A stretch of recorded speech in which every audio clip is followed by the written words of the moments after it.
Atmo Occitanie a dévoilé mardi son étude sur la qualité de l'air en 2017. Près des axes routiers, la qualité de l'air est particulièrement polluée. L'Hérault et le Gard sont aussi touchés par des pollutions à l'ozone. Chaque année, en France, selon le ministère de la Santé, la pollution de l'air serait à l'origine de 48 000 décès prématurés. 20 minutes fait le point sur le bilan 2017 de la qualité de l'air, dévoilé par Atmo, l'organisme en charge du dossier dans la région. En Occitanie, où les industries sont peu nombreuses, c'est le transport routier qui est le principal facteur de pollution, explique Vincent Allier, vice-président de la structure. Même si le secteur agricole et le chauffage ont aussi une part de responsabilité, il existe différentes sources de pollution de l'air, les particules, le dioxyde d'azote et l'ozone. Alerte à l'ozone dans l'Hérault et le Gard concernant la concentration de particules dans l'air. Les moyennes annuelles sont inférieures au seuil réglementaire, 40 microgrammes par mètre cube, 17 microgrammes par mètre cube à Montpellier, 18 à proximité des axes de circulation, et 16 à Nîmes, 23 à proximité des axes de circulation.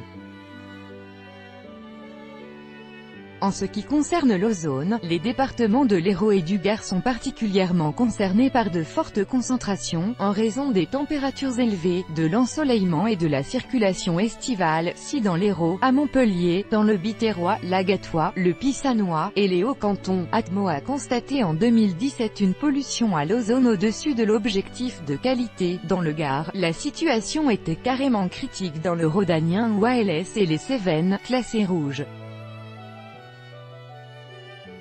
Le rond-point du Zénith est près d'Arène, classé rouge sur le dioxyde d'azote. Si les moyennes sont dans les clous à Montpellier, 21, Béziers, 21, Alès, 17, et Nîmes, 15, certaines agglomérations dépassent le seuil limite pour la santé, 40 microgrammes par mètre cube, près des routes à fort trafic, pointe Dominique Tillac, la directrice d'Atmo, 44 à Montpellier, 43 à Perpignan et 40 à Alès. Dans les villes, Atmo indique qu'à Nîmes, entre 800 et 1750 personnes sont exposées à des dépassements de la valeur limite pour ce polluant, entre 2600 et 7500 personnes à Montpellier. Des bouchons dans le quartier près d'Arène, à Montpellier, N.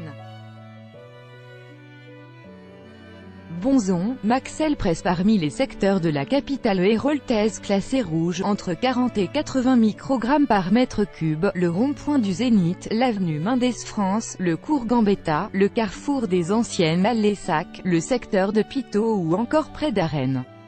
A l'inverse, la Comédie, le Triangle, l'esplanade Charles de Gaulle ou les Aubes bénéficient d'une bonne qualité de l'air, avec des moyennes annuelles comprises entre 16 et 24 microgrammes par mètre cube. Les jardins du Pérou, eux, sont classés jaunes, entre 24 et 32 microgrammes par mètre cube, pollués par la circulation automobile importante sur ses abords, notamment dans le secteur de Pitot.